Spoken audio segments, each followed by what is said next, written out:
Nous sommes en troisième prépa métier au lycée professionnel de Kenya. Nous sommes tous différents, mais nous voulons tous apprendre un métier qui nous plaît. Développeur. Hôtellerie. Coiffeuse. Mécanicien. Je sais pas. Boucher, charcutier, traiteur. Mécanicien. Plombier. Coiffeuse. Militaire. Où je filme le métier qui me plaît. On a réfléchi et on a décidé de vous faire découvrir le métier de chapelier dans une chapellerie particulière située à Montazel à côté de Kenya.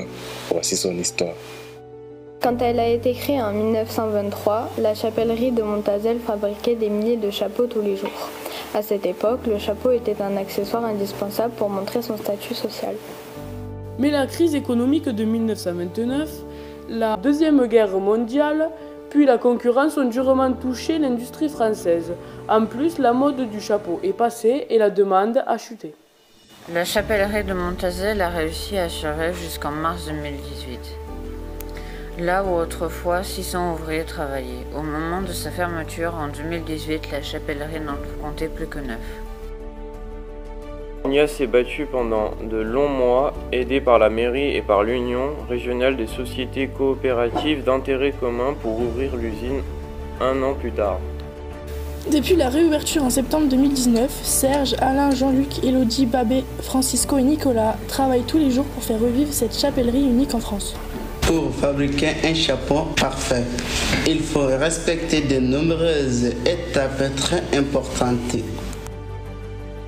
Le mélange des laines, le cardage, l'enroulage, les 3 feuitrages différents puis la teinture permettent d'obtenir une cloche parfaite. L'apprêtage, le dressage, le formage et le matrissage permettent de donner sa forme définitive au chapeau qui va ensuite être poncé délicatement afin de ne pas l'abîmer. Il ne reste alors plus qu'à découper le bord avec précision, à les piquer et à coudre les galops. Au début du XXe siècle, les 600 ouvriers travaillaient à la chaîne et étaient payés à la tâche. C'était un travail très difficile, chacun et chacune n'occupaient qu'un poste dont ils étaient spécialistes. Aujourd'hui, les ouvriers doivent connaître plusieurs étapes à la fois. Il faut de longs mois de formation pour commencer à maîtriser une seule de ces étapes. Ce sont d'anciens ouvriers à la retraite qui sont venus transmettre leur savoir-faire aux nouveaux venus.